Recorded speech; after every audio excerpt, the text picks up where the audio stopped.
महिलांचं लैंगिक शोषण आणि इतर गंभीर गुन्ह्यामध्ये गजाआड असलेल्या खराचा राजकीय नेत्यांसोबत संवाद असल्याचा आरोप सातत्यानं होतोय। आता याच आरोपांना पुष्टी देत सामाजिक कार्यकर्ते अंजली दमानी यांनी खराच्या कथित सीडीआरवरून गंभीर आरोप केलेले आहेत। कारण खराच्या कॉल डिटेल रेकॉर्डची कॉपी दमानी यांना थेट व्हॉट्सअॅपवर मिळालेली आहे। या कथित सीडीआरमध्ये खरात आणि राजकीय नेत्यांमध्ये तासनतास संवाद झाल्याचं समोर आलंय।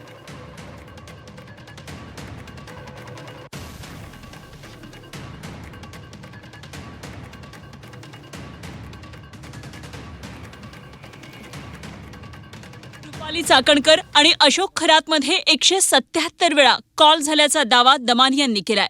33,727 सेकंदांचं संभाषण त्यांच्यामध्ये झालंय। रुपाली चाकणकरांची बहीण प्रतिभा चाकणकर आणि अशोक खरात यांच्यात 236 वेळा कॉल झाला आहे। दीपक केसरकरांचे निकटवर्तीय दीपक लोंढेचा 190 वेळा खरातशी संवाद झाला आहे। 30,529 सेकंद दोघांमध्ये संभाषण झालं आहे। उपमुख्यमंत्री एकनाथ शिंदे आणि खरातमध्ये 17 वेळा कॉल झाला आहे। 10 वेळा शिंदेंनी खरातला कॉल केला आहे तर 7 वेळा खरातनं शिंदेंना कॉल केला आहे आणि दोघांमध्ये एका कॉलमध्ये 21 मिनिटांचं संभाषण झालंय।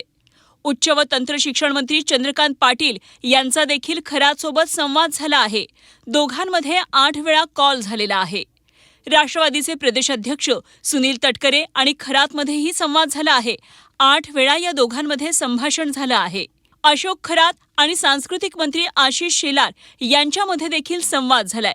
शेलारांनी खरातला कॉल केल्याचं सीडीआरमधून समोर आलंय। आत्ताच्या घटकेला जर महाराष्ट्राचे उपमुख्यमंत्री एकनाथ शिंदे हे जर अशा व्यक्तीला 17 त्यांचे कॉल झाले तर हे कशासाठी झालेत ह्याचं उत्तर एकनाथ शिंदेंनी देणं गरजेचं आहे।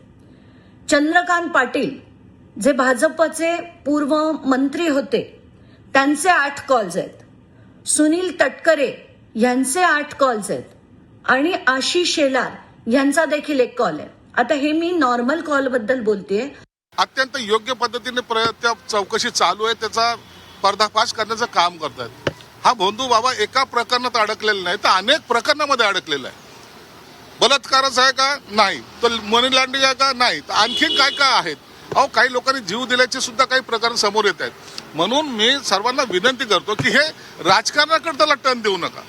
मला काही वेळेला असं वाटतं की ते खरातला आपण वाचवतो की काय, म्हणजे आरोप प्रत्यारोप कुणावर होतात, ज्यांनी खरा गुन्हेगार आहे तो बाजूला आणि इतरांना आरोप, जे काही चौकशीत समोर येईल मग कोणत्याही पक्षाचा असू द्या, कोणताही नेता असू द्या, त्याच्यावर कारवाई सरकार करणार आहे।